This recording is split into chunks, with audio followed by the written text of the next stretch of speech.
how outside bebop lines sound. Major chord as a dominant half step under the tonic chord. Half step pattern displacement. This is how simple jazz lines moved from other keys and other contexts sound like amazing outside lines. This D-flat-7 dominant lick is a simple bebop line. A dominant chord D-flat-7 a half step above the tonic chord, the C major, playing the bebop scale, going down the scale and the chord, and chromatically approaching the E, the third of the C major. What I really think sounds great in this line is that change from the D minor chord, the C, to that D flat on that D-flat-7, where D flat is extremely much clashing against that C. When you look at the C major chord, where the D minor 7 chord and where the C major 7 chord is, and compare that to the D-flat-7 dominant scale, almost all notes are clashing except two, the F and the B. What really makes this lick sound great is the half step movement between the D minor 7, the D-flat-7 and the C major. You get all these alterations on the D-flat-7 chord. When you hit that D-flat-7, the whole thing just lifts up and returns back to normal when we hit that E on the C major chord. Work on constructing these licks from normal bebop lines, moving them into the D-flat-7 from the G7 chord, the tritone substitution.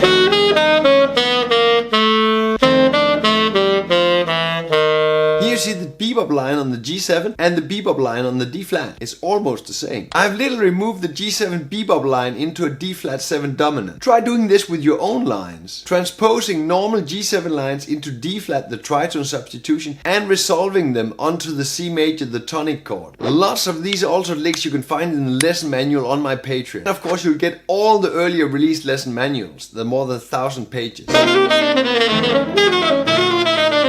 I'm able to use the B major chord and scale as a substitute to the G7. Because the B major 7 scale is actually the same as the D-flat-7 dominant. But the fun begins when you realize how all this is connected. The D-flat-9 is enharmonic to the C-sharp-9 dominant chord, where the G-sharp minor 9 chord is the 2 belonging to the C-sharp 9 chord. The 2-5 is G-sharp minor 9 to C-sharp 9. When you play G-sharp 9 from the 3rd, you get a B major chord. What really sounds awesome here is that B major chord and the C major chord, these two functions that are alike next to each other. And that enables you to play great parallel lines. In this progression, I play almost the same major line on the B major chord and the C major chord. For me, playing these major chords is also very transparent. The two scales are exactly parallel except of that sharp 11 on the B major chord. Check more of these easy to remember alter lick, half step up, half step below on the Patreon. Of course it's all transposed into all 12 keys.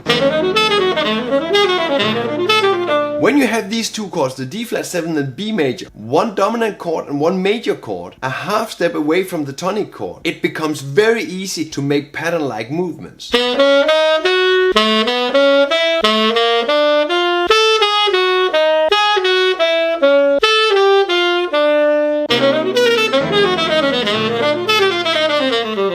You can see I start in the D-flat-7. On the last 8th note of the first bar, I change to B major. At the end of the second bar, I change back to D-flat-7, resolving to C major, and adding a bit of G7 bebop on the tonic chord.